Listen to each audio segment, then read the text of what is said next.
নমস্কার, শুভ সকাল। আশা করছি আপনারা সবাই ভালো আছেন, সুস্থ আছেন। বড়দের প্রণাম ও ছোটদের অনেক অনেক ভালোবাসা জানিয়ে আজকে দিনটা শুরু করছি। আজকে সত্যিই আমি দিনটা শুরু করছি। কেন বলুন তো? আমার অবস্থা দেখছেন, আমি এখনও বিছানাতেই আছি, বিছানা থেকে নামিনি।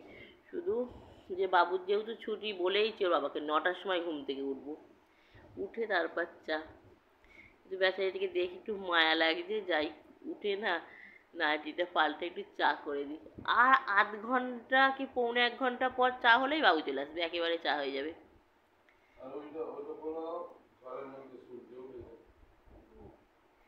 মুখটা বন্ধ, ও থাকলে আমার কোনো কথা বলতে ইচ্ছা করে না। সকালবেলা উঠে এই কি হলো, লাইটটা তুমি ঠিক করলে না? লাইটটা কি দেখালে আমাকে? লাইটটা কি দেখালে? আর উঠেছি এখন, কাজ বাজ তো করতেই হবে। বাইরে বৃষ্টি পড়ছে, এই জন্যই উঠিনি, না হলে উঠে পড়তাম। আজকে বৃষ্টি যেহেতু, আজকে আমাদের মেনু চেঞ্জ হয়ে যাবে। আজকে বাজারে যায়নি, কিচ্ছু নেই। আমাদের মুদিখানার বাজার আছে, অনেক রকম ডাল আছে, সব আছে। ওই ডালে চালেই করে ফেলবো। সকালবেলায় বলে ফেললাম, নামটা বললাম না তো, এই জন্য বললাম ডালে চালেই করে ফেলবো। তাহলে কি হবে? মাছ কিনতে যায়নি, এবার মাছ বাজারেও লোক এলে কি হবে জানি না। কালকে তো ডিম খেলাম না, এবার মাছটা না হলে, আজকে ছেলের ছুটি, মাছ না হলে দেখি যদি বলি মাংস আনতে, কিছু করার নেই। কেন ছেলের ছুটি আছে, ছেলের ছুটি না, ছেলের কি বলুন তো, স্কুলে আজকে প্রোগ্রাম আছে, সরস্বতী পুজোর খাওয়া দাওয়া, গাড়ি ঢুকবে না, স্কুলের গাড়ি আসবে না, দিয়ে আসতে হবে। ও বিরক্ত, না ওঠে নাকি এত তাড়াতাড়ি ও? এই তো সবে 8টা বাজে। এবার দিয়ে আসতে হবে বলেই আমি আর ভাবলাম যে দেওয়ার থেকে ওই কষ্ট করে যাওয়া, যেতে হবে না। বলছে ও মা ফ্রাইড রাইস আর আলুর দম খাবে। আমি কি যেতে হবে না, কেন স্কুলে তো আর নাম প্রেজেন্ট হবে না, নাম প্রেজেন্ট হলে নিয়ে যেতাম। তাহলে বন্ধুরা, বিছানাটা গুছিয়ে ঘর বারান্দাটা ঝাঁট দিয়ে বাবাকে একটু চা করে দিই, আবার পরে আসছি আপনাদের সাথে গল্প করতে।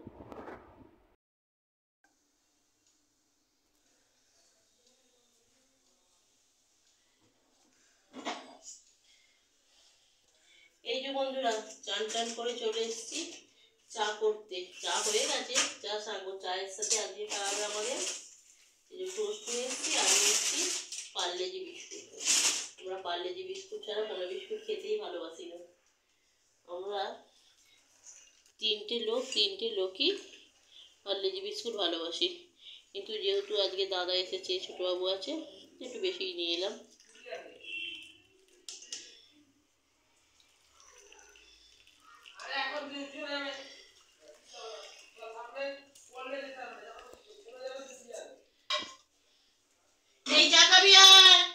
আবার রান্নাঘরে চলে এলাম রান্না করতে।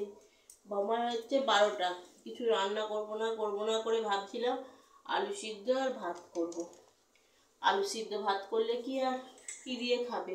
ওর বাবা এনেছে লাউ শাক, বলেছে একটু লাউ শাকটা সিদ্ধ করতে, একটু ডাল করতে, বলছে ডাল আলু সিদ্ধ। কিন্তু ছেলেটার বাড়ি আছে, ভেবেছিলাম সব কিছু ডিম সিদ্ধ আলু সিদ্ধ করলে তো ওর খাওয়া হয়ে যায়, তাই ডালটা বসাচ্ছি। কিন্তু এত বেলায় বাইরে গিয়ে আনলো, দেখুন চুনো মাছ। মাছটা ফেলেই ফেলি। মাছটা ভালো, মোরলা মাছ আর চিংড়ি মাছ পাইলে, কোথায় পেলো কি জানি, মাছটা কিন্তু ভালো টাটকা মাছ। এই তো বাইরে গেল ছেলেকে নিয়ে।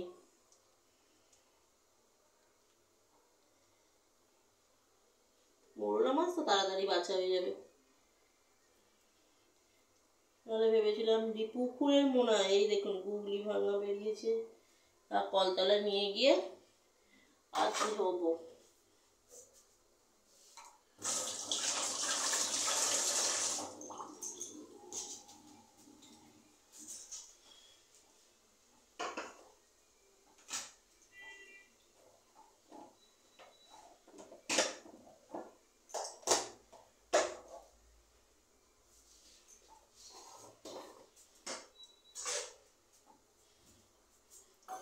ডালটা এই করে নিই, ডাল সে ভাত আর আলু সিদ্ধ বসিয়ে দিয়েছি, ডালটা বসিয়ে দেবো। আমার গ্যাস শেষ হয়ে যাবে, গ্যাস পুরো লাল হয়ে জ্বলছে, খেয়ালই করিনি। আর এই বৃষ্টির ওয়েদারে কেউ আসবে না গ্যাস দিতে মনে হয়। গিয়ে গ্যাসটা বুক করে দিই আগে।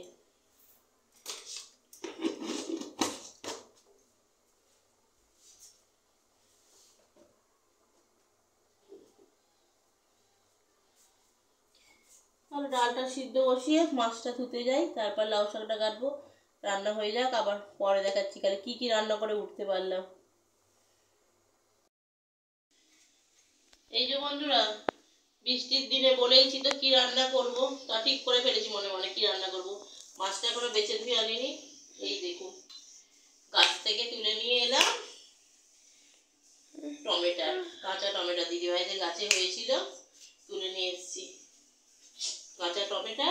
এটা আলু দিয়ে আর মাছ দিয়ে তরকারি করব, কিন্তু কোনো মশলা দেব বাটাবুটির কোনো সিন নেই, শুধুই গুঁড়ো যা মশলা আছে তাই দিয়েই রান্না করব। বর্ষার দিনে ভালো লাগছে না, মনে হচ্ছিল একটু খিচুড়ি করে খেলেই ভালো হতো।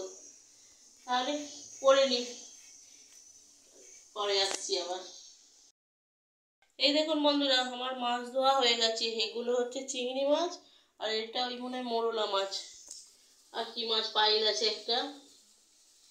এই মাছগুলো ছোটো ছোটো মাছগুলো কি জানি না, বাবু তো বললে এই মাছগুলো ভাজা। কখন ধরেছে এতগুলো মাছ বেছেছি, ও মাছ একটু নুন হলুদ মাখিয়ে নিই, এবার তরকারিটা বসিয়ে দেবো। কতটা বেশি বাসন পড়ে গেল দেখলেন। তুমি কিন্তু আবার চান করবে, সবাই জানে এগুলো পমফ্রেট মাছ তো। পমফ্রেট কেন একবারে।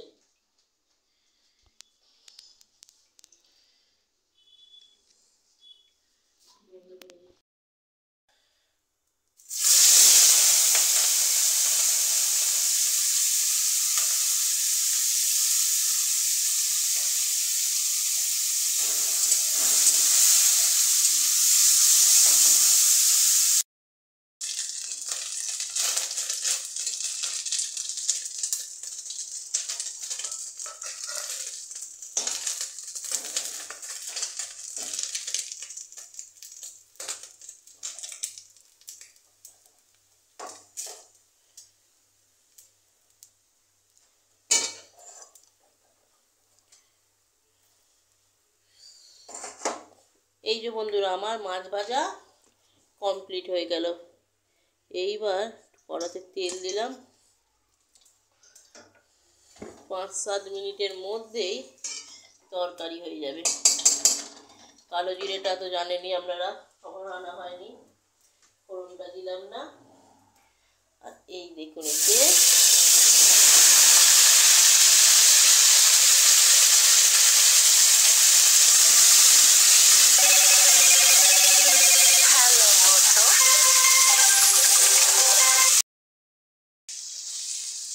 এই দেখুন তেলের মধ্যে, তখন ফোনটা এসেছিলো বলে কথা বলতে গেলাম, পেঁয়াজ টমেটো আর আলু একসাথে দিয়ে একটু ভাজা ভাজা করে নেব। তাতে এদিকে না তেল লঙ্কাটা বসিয়ে দিই।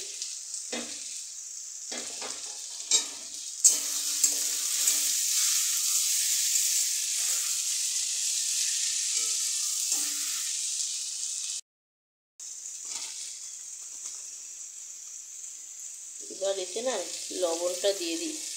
কী হবে বলুন তো, টমেটো আর আলু পেঁয়াজ সবই নরম হয়ে যাবে, অল্প জল দিয়ে তরকারি হয়ে যাবে। 5 থেকে 7 মিনিট ভাত বাড়তে থাকবো, ওদিকে আলু সিদ্ধ করে মাখতে থাকবো, তরকারি হয়ে যাবে।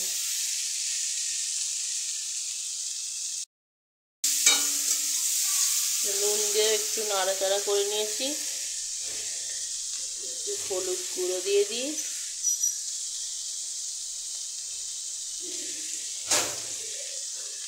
আর এই যে লঙ্কা গুঁড়ো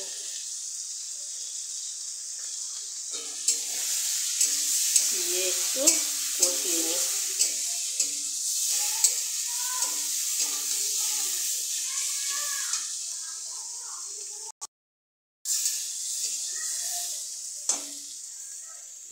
এই দেখুন আলু গলে গেছে, টমেটোও গলে গেছে, অল্প করে জল দিই।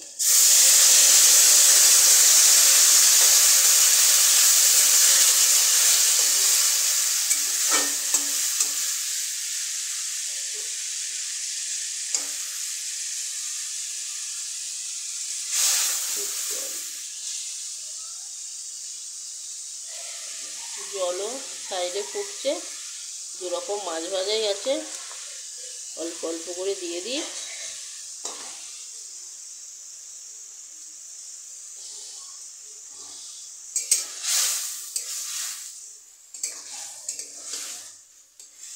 মাছগুলোতেও তোমার নুন ঝাল ঢুকে যাবে।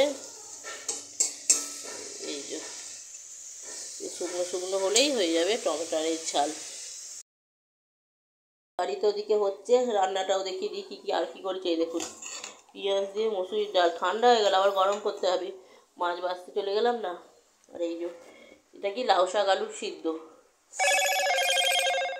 আর এটা হচ্ছে তেল লঙ্কা, এটা দিয়ে মাখবো লাউ শাক আলু সিদ্ধ। আর হাঁড়িতে তো ভাত আছে, তরকারিটা হয়েই এসেছে, মাখতে মাখতে হয়ে যাবে, ভাত বেড়ে নেব। এই দেখুন, বললাম না আলু ভাতেটা মাখতে দেরি হবে না, যে মাখতে না মাখতে শুধু মেখে হাঁড়িটা ওপরে রেখে এসেছি, ভাতের হাঁড়িটা, তার মধ্যেই আমার জল শুকিয়ে গেল। আর এই দেখুন আলু সুন্দর সিদ্ধ হয়ে গেছে, জলও টেনে গেছে। গ্যাসটা বন্ধ করে দিই, তাহলে তরকারি হলো তো, মনে হয় 7 মিনিট সময়ই লেগেছে। তাহলে দেখলেন তো, 7-8 মিনিটের মধ্যেই পুরো কোটা বাটা করতে যা সময় লাগে, ততক্ষণ তরকারিটা হতেও সময় লাগে।